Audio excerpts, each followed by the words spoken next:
Malipayong sayong buntag Subo, Kabisayan ug Mindanao. Gikan diri sa isla sa Sumilon sa lungsod sa Oslob, dool sa habagatang tumoy sa Subo, kini si Leo Lastimosa. Magpasalamat nga nakatsamba mo og tune in sa atong broadcast karong buntaga. Ang labing dagko mga balita nga atong maisgutan karong buntaga mao ang bana-bana sa atong kahimtang sa panahon, ang pagsaka na sab sa presyo sa lana, ang papabiling ubos sa atong bag-o mga kaso sa COVID-19, ang pasalig sa Department of Health dili ang ngayang kabalakan kini mga flu cases o pneumonia cases sa China nga posible mokatap dinhi sa ato sa Subo sa babahin sa Pilipinas. Ang pahibaw sa DOH nga dunay bag-o mga bakuna nga gitanyag ang COVAX facility sa World Health Organization sa atong kampanya batok sa COVID-19. Samtang ato susihon kining desisyon sa Commission on Elections sa pag-disqualify sa Smartmatic sa mga subasta sa umaabot nga eleksyon. Sa ito pa sa umaabot nga eleksyon sa 2025, dili ng Smartmatic mao'y supplier sa atong mga vote counting machines o sa teknolohiya sa automated election system. Unsay implikasyon ana mao desisyon sa COMELEC ato na subayon karong buntaga. Karong buntaga sab atong ilailahon kining overseas Filipino worker nga labing uhing gipalingkawas sa Hamas dito sa Gaza. Wa gyud mawarig paglaob ang mga sakop siyang pamilya nga makalingkawas siya bisan sa pila sad ka semana nga pagkawagtang niya unaccounted for siya. Wa gani mahibaw kung missing ba or nakalas ba in town or nadagit ba sa Hamas. Ato ning susihon karong buntaga. Samtang resulta sa mga duwa sa Philippine Basketball Association ug dunay resulta sa mga duwa o schedules sa duwa gahapon o sa schedule sa mga duwa karon sa National Basketball Association. Daghang salamat sa inyong padayon nga pagsunod o pasayloa kining atong mga technical limitations ining atong broadcast gikan diri sa isla sa Sumilon. Hunas pa ning higayuna ang dagat, inyo pa makitaan ang hunasan diri sa isla, pero malinawon ang dagat, dili na dagko ang bawds, subahi sa unos nga among nahiuguman kay gahapon sa udto. Tutok yun ang unos nga niabot diri, pero ni lurang rasab siya human sa pipila ka gutlo. Sa ibabaw nga bahin, inyo makitaan ang salin pa ng stakdol. Hayag paghihapon kayo ang buwan diri sa isla sa Sumilon o talisawop na ang buwan at tabunan na sa mga panganod karong taon-taon. Aniya na ang higpit nga detalye sa atong mga balita. Ang upatigbabaw nga kahimtang sa panahon dinhi sa atong syudad ug sa probinsya sa Subo mao gihapon ang easterlies, ang init nga hangin gikan sa Pasifiko ug ang localized thunderstorms. Makahatag natong patak-patak ang pag-uwan, pagpanugdog ug pagpangilat sa syudad ug sa probinsya sa Subo, sa Bohol, sa Negros Oriental ug sa Siquijor, sa tibok Central Visayas. Ingon man sa Leyte, Southern Leyte, Biliran, Samar, Northern Samar ug Eastern Samar ug tibuok Eastern Visayas. Ingon man sa Bacolod, sa Iloilo ug sa tibuok Western Visayas, sa Surigao City, sa Surigao del Norte, sa Davao City, sa Davao Region, sa Cagayan de Oro City sa Northern Mindanao, sa Zamboanga City sa Zamboanga Peninsula ug sa tibok Mindanao. Parihata o kahimtang sa panahon karong adlaw, easterlies o localized thunderstorms. Mungutana tinimuhain namang amihan. Ang amihan naara sa Northern Luzon, naas Batanes, Babuyan Islands, Ilocos, naara siya sa Northern Luzon. Ang amihan layo pa gikan dinhi sa ato apay timaan kanu siya mo patikhog dinhi sa ato sa syudad ug sa probinsya sa Subo katapos ang adlaw naron sa Nobyembre, so posibleng unya na ta sa sunod buwan sa Disyembre magkatagamtap sa bugnaw nga hanging amihan. So kahit sa pasalig sa pag-asa mo abot din sa ato karong Nobyembre ang amihan. Pero sa dilang di ta magpakawa o paglao maka-avail ta ining ka bugnaw sa amihan sa mosunod nga mga adlaw sa di pa matapos hopefully karong tuiga 2023. Matud sa pag-asa nga ang easterlies makaapektar sab sa Southern Luzon. So, astang Metro Manila maapektuhan sa easterlies, parihatag kahimtang sa panahon dinhi sa syudad ug sa probinsya sa Subo. Ang northeast monsoon naara gyud siya sa Northern Luzon. Maka-apektar sa kahimtang sa panahon. Naandili may balita karong butaga, mga pagsaka nasab sa presyo sa lana sa merkado sa kalibutan 2% na sab ang saka sa presyo sa lana, nagpasabot ka pin o sa $1 kada baril ang aumento sa presyo sa lana sa world market. Ang rason mao ang expectation sa mga oil traders na dunay deeper cuts, mas dako nga laslas sa produksyon sa lana ang ipatuman sa Saudi Arabia, sa Russia ug ubang mga nasod sa OPEC Plus, kining Organization of Petroleum Exporting Countries, uban sa mga non-OPEC countries gipanguluhan sa Russia. Maunay atong dili maayong balita, ikaduha ning sulod-sulod nga adlaw sa pagsaka sa presyo sa lana sa merkado sa kalibutan. Kuyog mosumpayan og laing aumento. Simpako ang presyo sa krudo ug sa kerosene karong semanaha dinhi sa ato sa Subo ug sa bahin sa Pilipinas. Pero dili ta mahunong sa pagsigi og subay sa presyo sa lana sa merkado sa kalibutan aron makaliklik tag una. Doon na natin ideya kung sa'y saka ba, usus ba ang presyo sa lana din sa ato.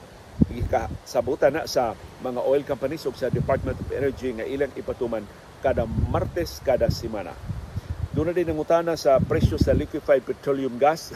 Pasaylua, wa ko maka susi, pero karong adlaw, kung ugmang adlaw, Disyembre 1, ang gitakda nga kausaban sa presyo sa liquefied petroleum gas, wa pay pahibaw ang mga oil companies kung mo saka ba, usus ba ang presyo sa LPG.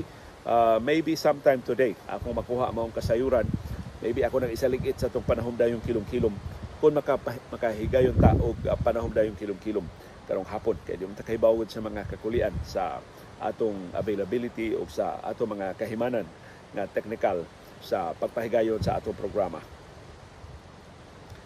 Arin na ta sa bag-o mga kaso sa COVID-19. Gipahibaw sa Central Office sa Department of Health, doon natin 129 kabag-o mga kaso sa COVID-19 sa tibok Pilipinas kay gahapong adlaw. Samtang doon natin 3,118 ka-active cases. Mao ni ang mga pasyente nga napa sa atong mga ospital o isolation facilities sa nagkalilaing rehiyon, probinsya, syudad ug lungsod sa tibuok Pilipinas. Ang di may balita atong positivity rate isaka to 7.2%. Sa ito pa mas o mas lapad ang dinagdanay sa COVID-19 sa nagkalilaing nga bahin sa atong nasod. Ang labing daghang kaso sa COVID-19 gahapon mao ang Metro Manila, dunay 45 kabag-ong kaso sa COVID-19.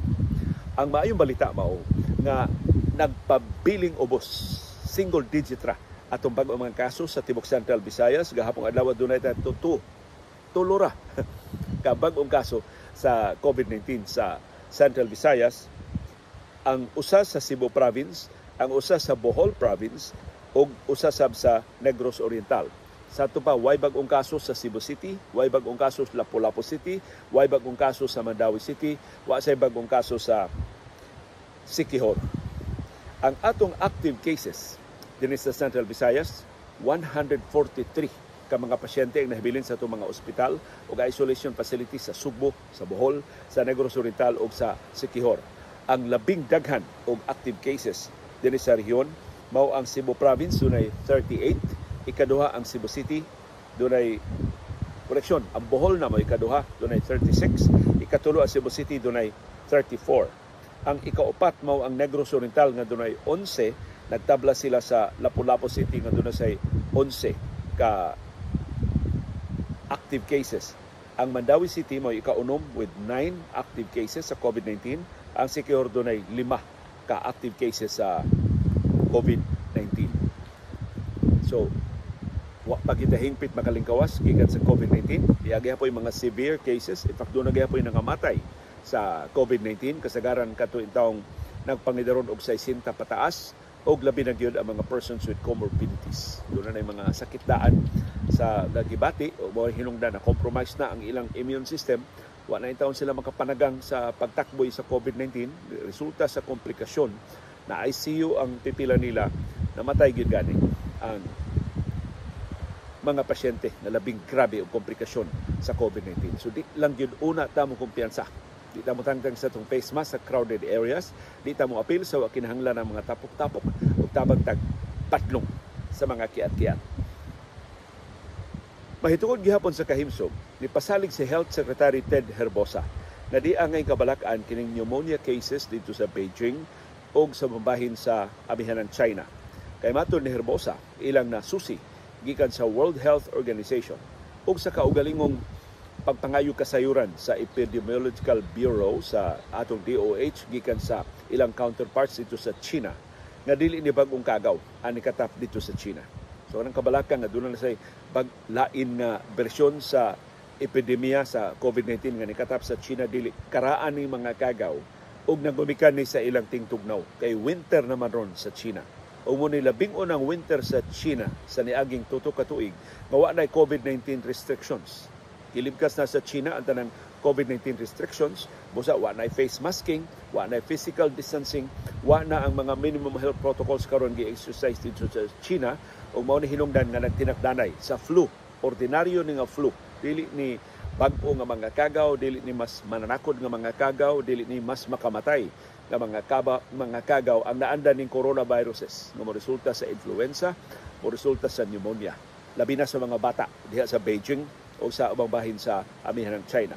So matod ni Herbosa, wa pay ebidensya na nikatap na din sa pwera pangayo lang, nikatap na din sa Pilipinas kining mga flu cases o pneumonia cases dito sa China. Pero ang Herbosa gamay ra kahigayunan mo katap din sa ato kay lahi man ang atong kahimtang sa panahon. Mas init man ang atong temperatura kaysa tingtugnaw dito sa China. Although sa kakumon gud sa pagbiyahe, hapit kada adlaw dunay biyahe ang nagkalilaing kanasuran sa kalibutan, sayo na lang kay sa mga molupyo ang pag-abot from one end to the other sa atong planeta, dili gyud hingpit masalikway ang kahigayunan nga matakdan ta or makaabot din sa ato kining kagaw sa pneumonia o sa flu dito sa China. Pero sa ato nang gikasulti, dili ni bag-ong kagaw, ang karaan ni mga kagaw, nakaangko na tayo ining kagawa o hinaot na covered ni sa atong mga vaccinations batok sa flu aron nga di ta matakdan ini maong kagaw nga nakapasulbong sa mga kaso dito sa China. Ingon si Herbosa ang respiratory illnesses nga gi-report dito sa China wa pa makasud sa Pilipinas hangtod ning higayuna. So mo pasalig sa Department of Health at tubangan ining frantic kaayo nga mga pasidaan nga ni anasab ang bag-ong bersyon sa COVID-19, posible mauna ni sinugdanan, posible Wuhan, part 2 kini, pero nagigayunan nagikan sa Beijing, dili tinuod. Atod sa Department of Health, dili ni bag-ong kagawa, di ni mas makamatay ning kagawa, ordinaryo ra ni mga pneumonia o flu cases na nitakboy sa mga bata dito sa China, mainly tungod sa ilang winter season, tungod sa ilang tingtugnaw. Na mahitungod sa atong pagpamakuna batok sa COVID-19, ipahibaw ni Health Secretary Teodoro Herbosa na dunay offer ang COVAX facility sa World Health Organization na hatagan ta nila og bag-o mga bakuna batok sa COVID-19. Na ang Pilipinas, maubay kita niyagan, maupay namili. Matod sa Pilipinas, kung doon na mo'y ikahatag na bakuna, ayaw na may hatagi anang bivalent vaccines. Katubitong bakuna batok sa karaan gyud original nga kagaw sa COVID-19 o sa Omicron. Ang gusto karon sa Department of Health ang gitawag og monovalent vaccines. Kay wa naman kuno to ang karaan nga kagaw sa COVID-19 na lupig naman gid siya sa Omicron. So kining monovalent vaccines para Omicron na lang gid. Wa na ta magilhan tong bivalent vaccines kay nawani naman. Wa naman gid to makahulga. Sigon ha ni Health Secretary Teodoro Herbosa, di na to hulga ang original nga kagaw sa COVID-19. So monovalent vaccines ang atong pangayoon gikan sa COVAX facility. Makapili ba ang mga beneficiaries sa panghatag? Pero matod ni Herbosa, nakaplagan sa mga pagtuon nga mga monovalent XBB vaccine maoy mas epektibo batok sa bag-ong mga mutations sa COVID-19 virus. Kaya ang original nga COVID-19 virus giisip na karon nga extinct sa napamatudan nga wa na mukatap sa labing bag-o nga mga pagtuon. Matod ni Herbosa, just in case hatagan ta sa COVAX facility sa monovalent vaccines, ang priority ini mao ang mga senior citizens ang napangidarog sa 60 pataas ug ang persons with comorbidities. Kita sa general population, matod ni Herbosa, wa na ta kinahanglan ining monovalent vaccine kay ang nadawat nato nga mga boosters paigo na. Ug mao ko na rason nganong wa na pagsulbong sa bag-ong mga kaso sa COVID-19 dinis ato sa Subo ug sa babahin sa Pilipinas. Bisan wa na ta mag face mask, bisan wa na ta mag physical distancing, bisan wa na ta mag minimum health protocols sa niaging nga mga adlaw. Karon ari na ta sa desisyon sa COMELEC. Ako nakugang ko ini mong desisyon pagkahibaw na ko ini gahapon sa hapon. Kaya ilang gi-disqualify ang Smartmatic. Although si Sir Manny Limtong nanawag na ko gahapon sa buntag og niingon doon na siya nadunggan nga mga istorya na mao na desisyon sa Commission on Elections ang pag-disqualify na sa Smartmatic. Primero, cryptic pa kaayo ang detalye sa COMELEC, ni hit kay detalye nganong gi-disqualify. So ang presumption gyud sa kadaghanan mao nga gipatigbabaw sa Commission on Elections ang petisyon nilang retired General Eliseo Rio Jr. o kaubanan patok sa Smartmatic. Pero pagkabasa nako sa kinatibukan sa desisyon dayo sugod sa itong programa karong buntag, nakugang ko ang ilang gihimong rason mao ang pasangil sa bribery nga gihimo sa Smartmatic batok ni kanhi COMELEC chairperson Andres Bautista. Magkapahibong kay ang petisyon gipasaka sa COMELEC nagpasangil man sa Smartmatic ngan wa magkadimao ang transmisyon sa resulta sa presidential election sa 2022. Wa man ta kadungog ganun yung gipasaka o petisyon sa giingong pagpanuborno sa Smartmatic batok ni COMELEC chairperson Andres Bautista. Sumara ba ni og kaso nga dunay usa ka sinumbong ang gikihan niya usa ka nangangkong biktima nga iyang nakulatahan. Ningon ang korte, konbiktado ka, ang sinumbong iyang ginang konbiktado ka, priso ka, pero tungod ni sa imong pagpanlugos ni aging tuig. Why nikihan niya pagpanlugos? Nakadungog lang ang korte nga doon na siya gilugos ni aging tuig, wa tuoy ang biktima siyang pagpangulata kadtong kasong pagpanlugos nga wa ipasaka sa korte, mo'y gituohan sa korte. Mao ni nahitabo sa Commission on Elections. Kay actually ang gibasihan anis COMELEC kadto rang kaso sa Department of Homeland Security sa Estados Unidos batok ni COMELEC chairperson Andres Bautista. Kadto pasangil nga usa ka bilyon ka pesos ang suborno sa usa ka kompanya wa gani nganli ang Smartmatic sa kasong gipasaka sa Estados Unidos. Batok ni Bautista. Si Bautista raginganlan, wa nganli ang Smartmatic. Pero ang tanan kong description sa kompanya, nitakdo man sa Smartmatic.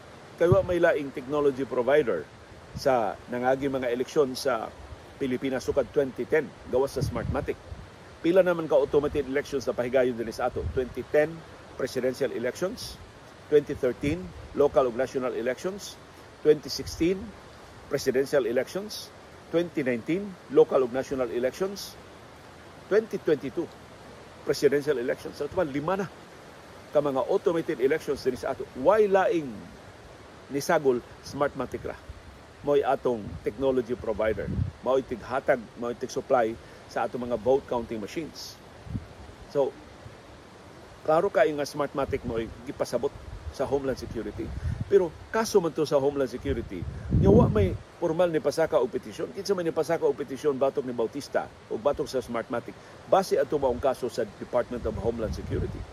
But presumably, doon ay kopya sa mga dokumento ang Commission on Elections kay gipatabang man sila sa Homeland Security pag secure o mga ebidensya, pagkuha o mga testimonya nga relevant atong kaso batok ni Bautista o ang COMELEC ni pahibaw man nga nitabang sila sa investigasyon sa Estados Unidos. Pero silang Attorney Ralph Sevilla, si Attorney D.X. Lapid, si Attorney Boy Alo, si Attorney Carlos Alan Cardenas ug ubang mga abogado nga nakachamba og tan-aw nato. Mao ti ali makasulti, mahimo ba nga bukman ang kaso base sa petisyon nga wa ipasaka? Ang petisyon gipasaka gibasura. Kay sigon sa COMELEC, wa may anomalya sa eleksyon sa 2022. Kato presidential elections last year nga gidaog ni Presidente Ferdinand Marcos Jr. o ni Vice Presidente Sara Duterte Carpio, wa to'y binuang. So, kadtong petisyon ko nilang Rio o kaubanan, ila itong gibasura sa COMELEC. Pero ila gyapon gi-disqualify ang Smartmatic tungod sa petisyon, tungod sa wa ipasaka ka petisyon. Na nanuburno sila ko sa kabilyon pesos kadto ni COMELEC Chair Andres Bautista. Na doon ay usa ka abogado, actually, opisyal ni COMELEC, naingol siya, ay lang yung kung ilhaliyo, kaya initan niya ko sa kong karekuan. Ang yan sulti mauni. Binuang ang gihimo sa COMELEC na gi-disqualify ang Smartmatic sa petisyon nga wa ipasaka. mainly because dunay constitutional right ang usa ka sinumbong to confront the witnesses. So, ang Smartmatic, tungod sa petisyong gipasaka nilang General Rio o kaubanan, nakapanalipod siyang kaugalingon sa mga pasangil nilang Rio. Pero ang Smartmatic, wa ka panalipod siyang kaugalingon, inipasangil nga nanubor no sila sa kabilyon ka pesos ni Andres Bautista. Kaya wa may nipasaka o petisyon sa korte sa COMELEC mahitungod ini. Ug wa man sila patubaga sa COMELEC mahitungod ini. So, matod ining officials COMELEC na lapas ang katungod sa Smartmatic pagpanlipod sa iyang kaugalingon. Why due process? Wa matuman ang basic requirements sa due process ining pag-disqualify sa Commission on Elections. Kaya mura lagi, doon na kay kaso, gibasura ang kaso batok nimo, pero doon na nahibawan ng korte nga laing insidente, imong korte ka tumay among tuuhan, priso gihapon ka. So wa nila i-disqualify ang Smartmatic base sa petisyon nilang General Rio o kaubanan, pero ilang gi-disqualify base sa kaso nga gipasaka sa Department of Homeland Security. Pero wato ipasaka din sa ato, wato ipasaka sa COMELEC, wato ipasaka dito sa Estados Unidos. In fact, ang COMELEC dili legitimate nga, dili legal party sa maong kaso. I don't know kung ang mga dokumento sa mga pasangil batok ni Bautista nakupta na ba sa COMELEC. So, mangayo ta og dugang katinawan sa COMELEC sa mosunod nga mga adlaw ining maong desisyon. Nakatong petisyon nga maoy original nga hinungdan nganong gi-deliberate ni Anbank sa COMELEC ang disqualification sa Smartmatic. Gipasaka nilang General Eliseo Rio Mijares Rio Jr., Augusto Cadilina Lagman, Franklin Failoga Isaac, o Leonardo Olivera Uduno adto pang June 15. Matod sa COMELEC, wa ka pamatud ilang Rio o kaubanan ang ilang pasangil nagitikas ang eleksyon sa 2022. Pero disqualified ang Smartmatic kay gipagsangilan siyang nanuborno ug sa kabilyon ka pesos dito ni COMELEC Chairperson Andres Bautista. Kung sa kabakiangayon kining maong desisyon, mao ni akong tan-aw ini. Naglisod ang COMELEC ining maong kaso. Maybe nakadesider na sila pag-disqualify sa Smartmatic, pero di nila mahimong gamiton nga rason ang petisyon nilang Rio. Kaya kung ilang tuuhan, ilang ipatigbabaw ang petisyon ni Rio, mapahimutan sa pagduda ang legitimacy sa Marcos Duterte administration. Nakalingkod din si Marcos Duterte tungod sa pagpanikas sa Smartmatic sa eleksyon sa 2022 o tungod sa dakong buslot sa automated election system nga gipatuman sa Smartmatic last year. So ma-question, ug di lang si Marcos Duterte, ang tanan nga mga opisyal sa gobyerno sa Pilipinas nga nakadaog sa eleksyon last year, ma-question ang ilang mandato. Kay tikas man di ay. Kay binuang man di ang transmission suma sa pasangil na lang General Rio o kaubanan. Pero ang COMELEC nangita na lang. Ato ni ibasura ka Rio aron dili ta makomplikar nga tikas di itong eleksyon sa niaging tuig, ma-question ang legitimacy sa mga mandato sa mga nakadaog sa niaging eleksyon, kanina lang hulbuton ta na lang ni ang kaso ni Bautista. Nagipasangilang gisubornuhan siya sa Smartmatic og usa ka bilyon ka pesos atong 2016. Pero kung mauna nga ilang gituuhan ang pasangil batok ni Bautista, unsa may implikasyon ini sa resulta sa eleksyon sa 2016 nga nadaog ni kanhi Presidente Rodrigo Duterte. Unsa man itong pagdaog ni Duterte? Direkta na itong nahilambigit ang usa ka bilyon ka pesos nga gipasangil nga gisuborno sa Smartmatic ngadto ni COMELEC Chairperson Andres Bautista.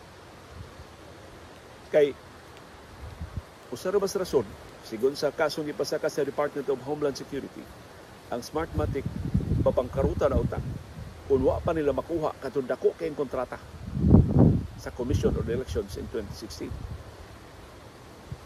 So actually ang COMELEC Pilipinas, si Andres Bautista kung tuwa na pasangil, o nagkapabiling buhi sa Smartmatic. O ang kontrata nga gisubasta sa COMELEC ongoing na ang subasta sa pagkakaroon 18.8 billion pesos.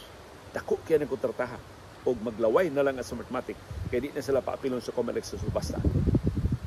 Ining maong kontrata para sa bag-ong mga vote counting machines nga abangan sa COMELEC o bag-ong mga teknolohiya sa automated election system kay patuman sa 2025 local ug national elections sa ato pa duha ka tuig na lang gikan karon. So atong subayon unsay kinatibuk ang implikasyon ining desisyon sa COMELEC pag-disqualify sa Smartmatic. Sa iyang bahin si General Eliseo Rio Jr. Ito rin madapig ni General Rio. Nasayo kay namukaw na ko karumbutay. Siya Rio na statement si General Rio sa desisyon sa Commission on Elections. So kung i-check ang statement ni General Rio sa Facebook page, nagkanayon si General Rio. Our next move is to pursue a hybrid election system created by Filipinos and not by any foreigner. Tuloy ang laban.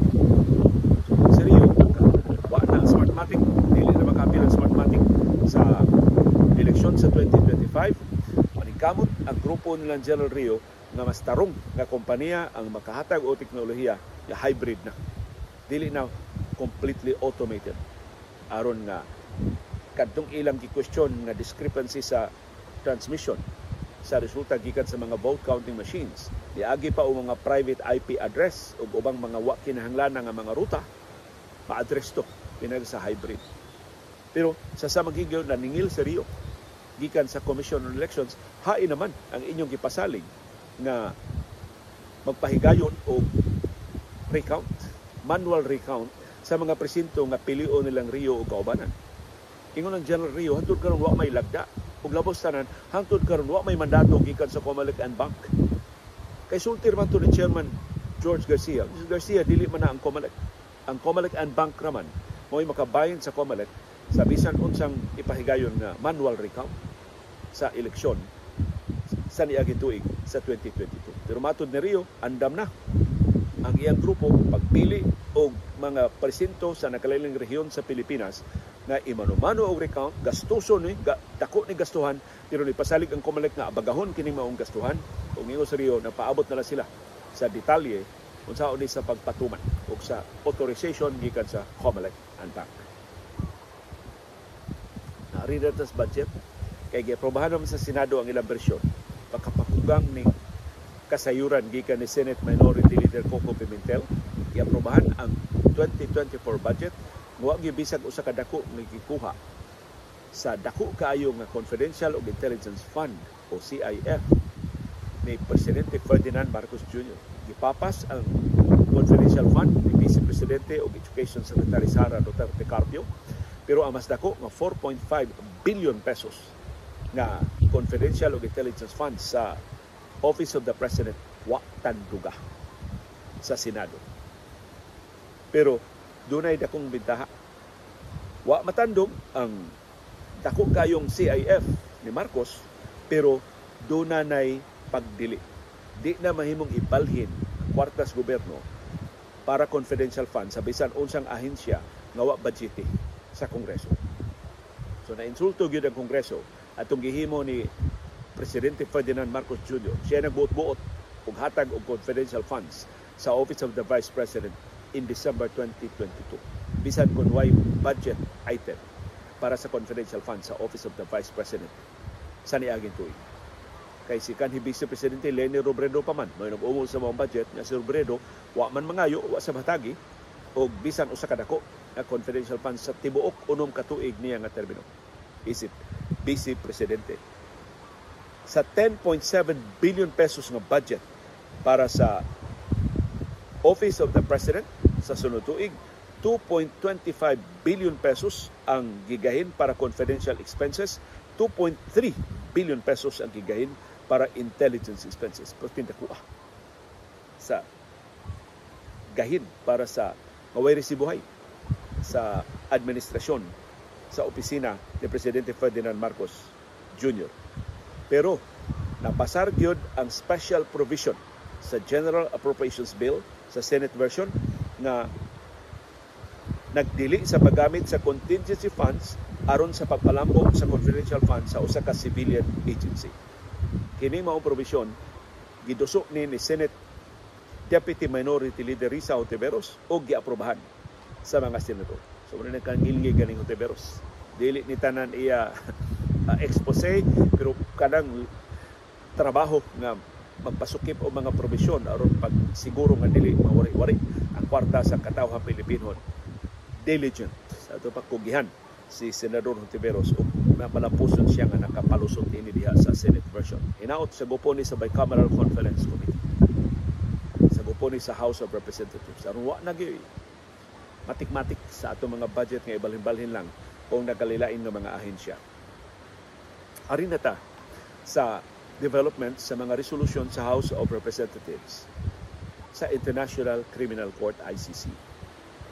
Despite sa mga istorya nga ang House of Representatives igo lang mutuman bisan unsa isugo ni Presidente Ferdinand Marcos Jr. mahitungod sa ICC, gipasar gyud sa committee level. Dili lang usa, duha ka komitiba sa House ni pasar sa di lang usa, di lang duha, tulog yun ka mga resolusyon na nag-auhag sa administrasyon ni Presidente Ferdinand Marcos Jr. pagpasud sa mga investigador, pagtabang sa investigasyon sa International Criminal Court sa mga pasangil sa crimes against humanity batok ni kanhi Presidente Rodrigo Duterte.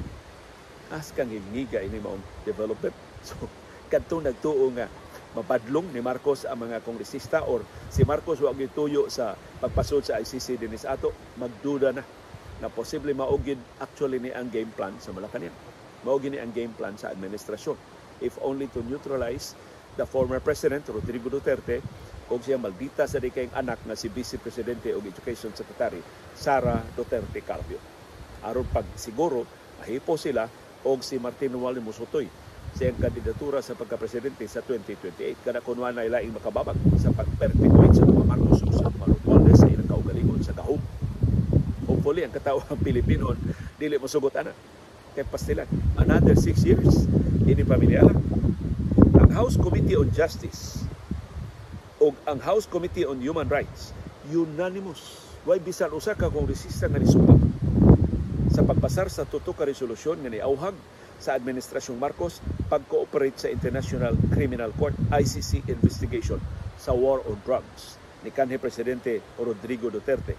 Ang duha ka komitiba ni aprobar sa tuto ka resolusyon human sa 4 ka oras nga deliberasyon. So di isan mapasangilan ng mga kongresista nga nang laktod sa proseso. Gituki gyud nila pag-ayon, patawagin sila og mga resource persons. Usa sa resource persons nga ilang gipatawag mao si kanhi Justice Secretary sa Duterte administration, karon Solicitor General Bernardo Guevara. Makapakugang ni kanhi Presidente Duterte ang sulti ni Guevara. Mato ni Guevara, ang mga investigador sa ICC gawas nun na makasud sa Pilipinas paghimo silang investigasyon, pero mo-rekomendar siya nga di mutabang ang gobyerno sa Pilipinas. Sukwahi na kay ni sa pasidaan Duterte sa una, ari mo din pagsagpaon ta mo.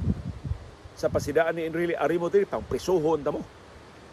Sa sulti ni Remulla, dili tugutan sa DOJ makasud ang mga investigador sa ICC. Karon ang Solicitor General na mismo, si Bernardo Guevara na ingon, gawas nun ra, okay ra, mga investigador sa ICC na makasud dinis ato sa Pilipinas. So bisag dunay reservation si Guevara, pero gitangtang na niya ang pagdili sa mga investigador sa ICC. Mahimo ra gyud magtikaw-tikaw ng taga-ICC dinis sa Pilipinas. Mao na opisyal nga baruganan karon sa administrasyon ni Presidente Ferdinand Marcos Jr. So just in case mag-entertain sa fantasya ang mga Duterte nga hagwa lang ni, sungog lang ni, murag tinuod gyud ni na ipa-investigar sa International Criminal Court si kanhi Presidente Rodrigo Duterte ug atul ra ba sa formal investigation, apil sa proseso ang pagluwat og arrest warrants batok ni Duterte o sa mga sinugo sa laktod nga pinatyanay sa kampanya batok sa illegal na drugas. Di lang siya pagka-presidente, kundi hasta siya pagka-mayor o pagka-vice-mayor sa Davao. Katong laktod nga pinatyanay sa Davao Death Squad, sukad 2011. Kano saan nahimong sakop ang Pilipinas sa International Criminal Court. Laing resource person nga niatubang sa mga kongresista mao ang Commission on Human Rights. Piragi ni Commissioner Faida Dumarpa. Kinsa ingon, andam ang CHR mutabang sa mga investigador sa ICC. So, napasar na sa committee level sa House, asunod ani adto na ni sa plenaryo. Kung anhin na to makita kung unsa gid ang tinuod nga sentimento sa liderato sa House, kung may gusto Romualdez aprobahan ni without thinking sa kinabag-an sa plenaryo. Kung may gusto Romualdez iangan-angan sa nato kay murag nahilom na mga Duterte, di sad nito kiun una sa plenaryo. Pero sa pikas nga bahin diri sa Senado, Wa pa kalihok ang mga komitiba sa Senado pero doon na resolusyon gipasaka si Senador Risa Hontiveros na parihag tuyo sa mga resolusyon sa House of Representatives pag-auhag na ang Administrasyong Marcos mutabang sa investigasyon sa International Criminal Court.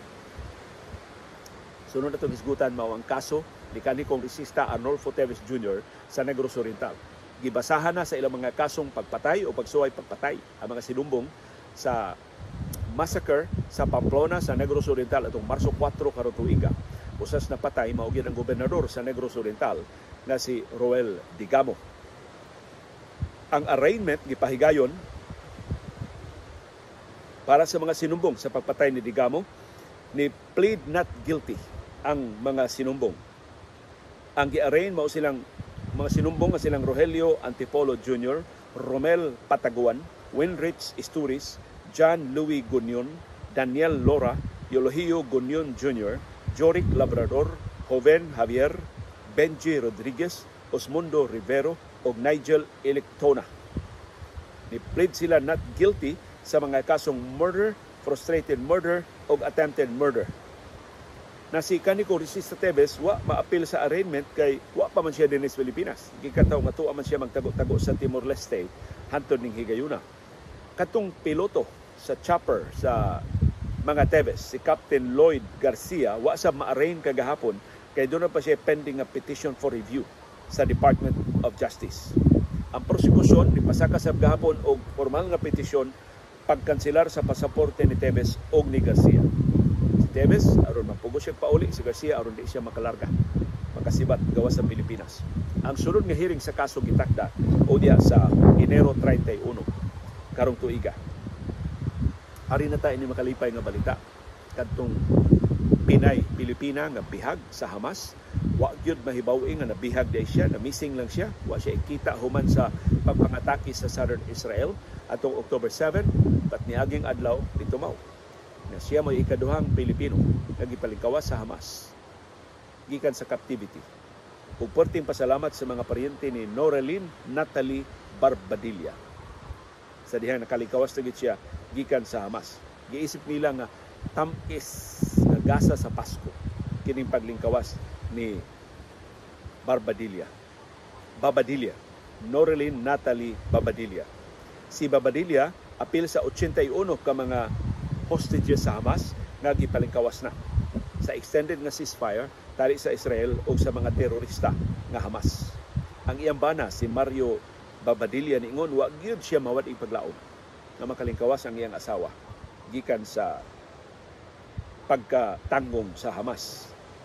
So, ang duha ka mga Filipino nationals nga naragit sa Hamas all accounted for na sigon sa Department of Foreign Affairs.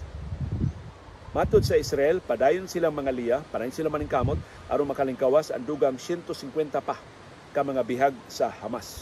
Apil ang siyam ka mga bata.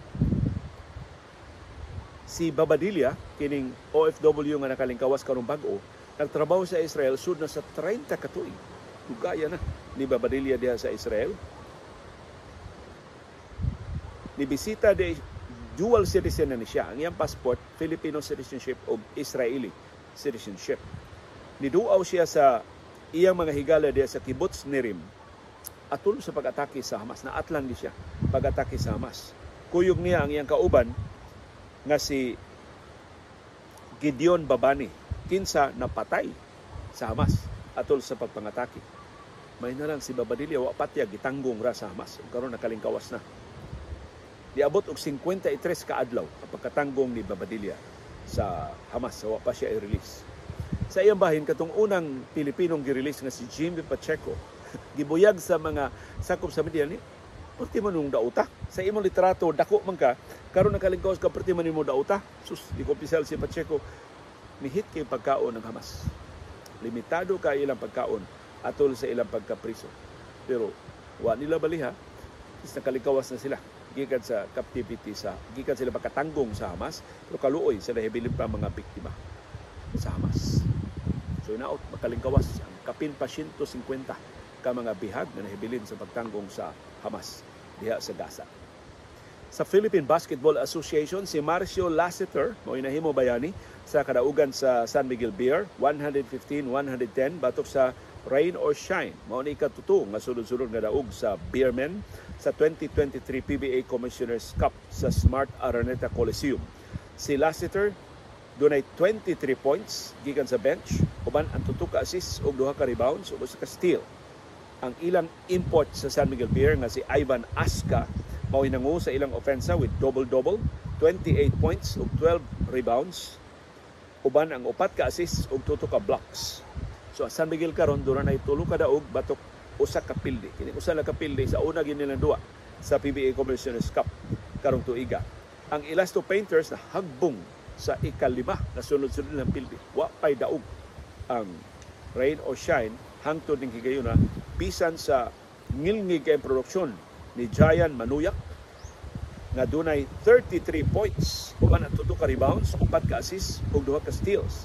Samtang ilang rookie si Renz Nukom ni score sab og 12 points, 3 rebounds ug 1 ka assist lang sa 22 minutos.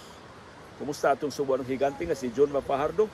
Dako sa kay siyang natampos kadaugan sa Beerman doon na siya 16 points. Si CJ Perez ni contribute sab og 17 points para sa San Miguel Beer. Samtang sa unang duwa kay gahapon ang Phoenix Super LPG ni daog sa ikatutong sunod-sunod nga higayon batok sa Tierra Firma 103-84. Ang import na si Jonathan Williams mo nangu sa Phoenix uban ang iyang double-double, 29 points ug 13 rebounds, uban ang 4 ka assist, 1 ka steal ug 1 ka block. Samtang si RJ Jazul ditampo sab og 13 points. Uban ang kadaugan ang Phoenix Fuel Masters ni-improve og 4-1. Upat na ilang daog batok usa pa lang kapildi ug sila solo second sa team standings. Sunod sa Magnolia na dunay 4 ka daog ug wa pay pildi. Samtang ang Dieppe natagak ngadto sa 2 ka daog ug 2 na kapildi. Si Thomas Dithay mo nangusa na pilding Tierra Firma uban ang iyang 18 points ug 14 rebounds. Samtang si JV Gomez de Lianio padayon sa impressive showing uban ang iyang 13 points, 7 rebounds ug 2 ka assists. Ug niya na ang resulta sa mga duwa sa National Basketball Association kagahapong adlaw. Ang Boston Celtics nidaog batok sa Chicago Bulls 124-97. Ang Cleveland Cavaliers nidaog batok sa Atlanta Hawks 128-105. Ang Milwaukee Bucks gipanguluhan ni Damian Lillard nidaog batok sa Miami Heat 131-124. Ang New York Knicks nidaog batok sa Charlotte Hornets 115-91. Ang Minnesota Timberwolves nidaog batok sa Oklahoma City Thunder partisipita sa duwa 106-103. From banyo sa Timberwolves fans na injured si Anthony Edwards. Ambot pila ka duwa in town andi niya maapilan tungod ning iyang injury. Samtang ang Dallas Mavericks nidaog batok sa Houston Rockets. Ang Dallas Mavericks for sale na ibaligya ni Mark Cuban ngadto sa usa ka casino group. Og niya schedule sa mga duwa kun laing duwa Sacramento Kings nidaog batok sa Golden State Warriors 124-123. So doon naging problema ang Golden State Warriors bisang nabalik na si Draymond Green. Ang usa problema sa Warriors si Klay Thompson. Daghang nagsulti si Klay Thompson na unsa niya pulso tungod ba na siyang injury o niabot ng iyang panahon. Paskan daghan na nagsipyat ni Klay Thompson. Dihay duwa nga kadusi siya ni Itza usara iyang napasud. Ni mauro ba yun ang main contribution diya sa Golden State Warriors? Kakuyaw. So doon na karoy plano na si Klay Thompson posibleng i-bench. Dili na siya starter, padwao na siya from the bench. Kung dili yun, maayo ang iyang showing. Og niyang schedule sa mga duwa sa NBA karong buntaga, alas 8 karong buntag, Los Angeles Lakers manung sa Detroit Pistons.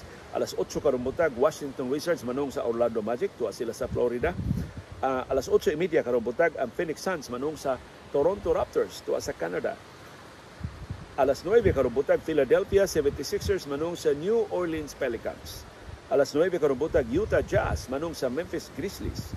Alas 9 karong buntag, ang Houston Rockets manung sa defending champions Denver Nuggets. Ug alas 11 karong buntag, ang Los Angeles Clippers uban sa Big Four manung sa Sacramento Kings. So silingan na sila. Naraman ni sila sa California, si Kawhi Leonard, si James Harden, si Paul George, si Russell Westbrook. Pakigsangka nilang ni Aaron Fox, lumanta sa Bonis o gubang mga batanon ng mga magdudua sa Sacramento Kings. Daghang kay salamat sa inyong pakiguban namo karong buntaga. Daghang salamat sa padayon nga pagpakabana aron pagtugkad sa mga implikasyon sa labing mahinungdanon nga mga panghitabo sa atong palibot. Aron kitang tanan makaangkon sa kahigayunon pag-umol sa labing gawas nun, labing makiangayon ug labing lig-on na baruganan. Mao kadto ang among baruganan. Unsay imong baruganan? Daghang salamat sa imong pakiguban.